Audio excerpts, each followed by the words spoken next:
Hello, Pastor Jeff. I want to thank you for tuning in today. It's always a blessing for us to have you join us on these broadcasts. You know, our prayer is that in something that's said or presented today will be a blessing to you, maybe a challenge to you. If so, I want you to share that with somebody else, because, you know, there's always somebody else going through things of life like we do. And one of the ways we can help others is to encourage each other. And sometimes maybe just with a little word. Well, as we get into our message today, I want to share a passage of scripture to you from Hebrews chapter 12, verses 1 and 2. And I'm going to give it to you out of maybe a different translation. The New Living Translation is where I'm going to come from here. It says, "Therefore, since we are surrounded by such a huge crowd of witnesses to the life of faith, let us strip off every weight that slows us down, especially the sin that so easily trips us up, and let us run with endurance the race God has set before us. We do this by keeping our eyes on Jesus, the champion who initiates and perfects our faith. Because of the joy awaiting him, he endured the cross, disregarding its shame, and now he's seated in the place of honor beside God's throne."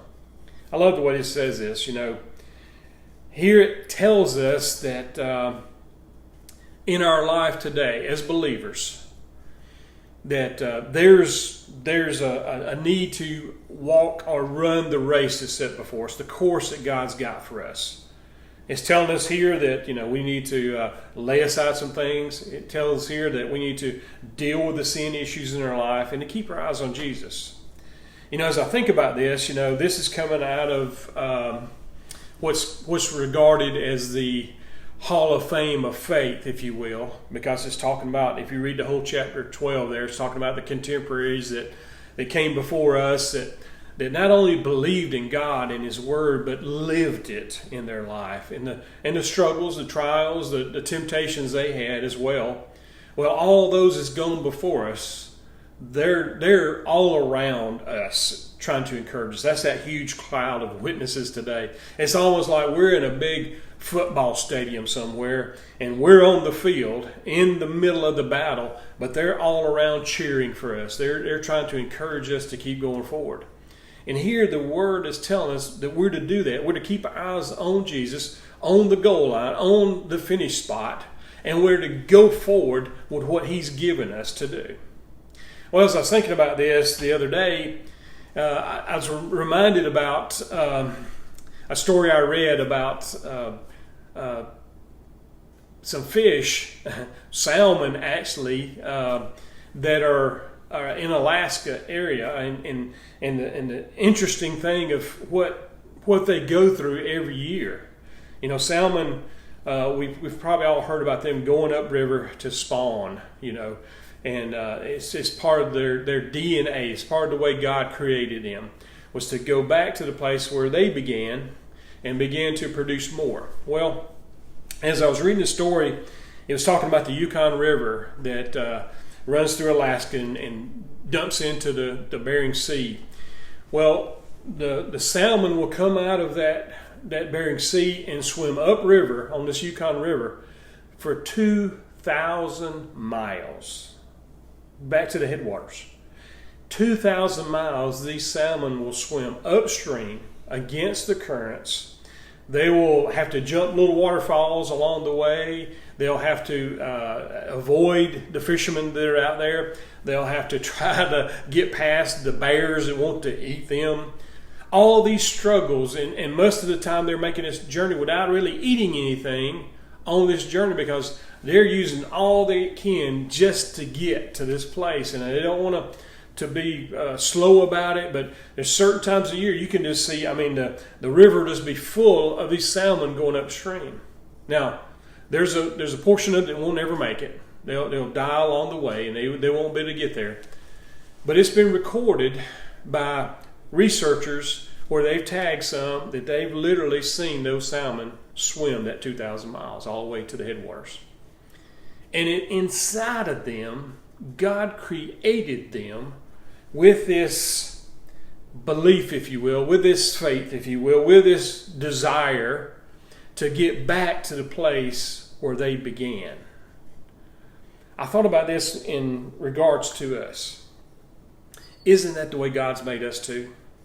Isn't He put inside of us homing beacons, if you will, that have us wanting to seek back to our Creator, back to our Father? Yeah, we come into this life and yeah, we may let the world take us by the currents any way it wants to. And we deal and swim in the pools of sin. We dive off into deeps of bondage and the compromising of the ways of the world. But at some point in our existence, our life on this earth, that homing beacon is going to start going off. For some of us at an early age, for some of us it's later in life.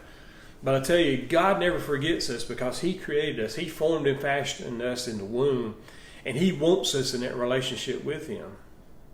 And He's desiring to call us to that place. And I believe even right now more than ever, we're in a time of an awakening, a time that God is trying to awaken His people to come back to Him, to come to Him. And I think it's a journey.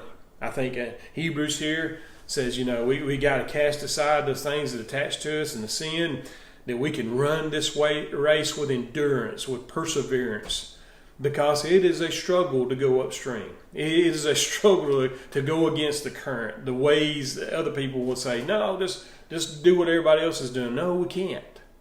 If we're really going to be people of faith, we're going to have to go against those things that the world would say, against the currents that would try to sweep us to where we don't need to be. Because now more than ever, we need to get in the Father's presence. We need to be in the presence of our Creator to receive that empowerment that He has for us, that we can be His hands extended to the world around us. God has put in us that DNA, that homing beacon, that desire, that faith to come to Him, so that we can even reproduce even more and more others into the faith of Jesus Christ. I hope you're hearing me today. I hope you understand that this is not just a story about wildlife. This is a story about our life of faith on this earth. Hope this is a blessing to you. Hope it's challenged you some way. If it is, share it with somebody else. Look forward to seeing you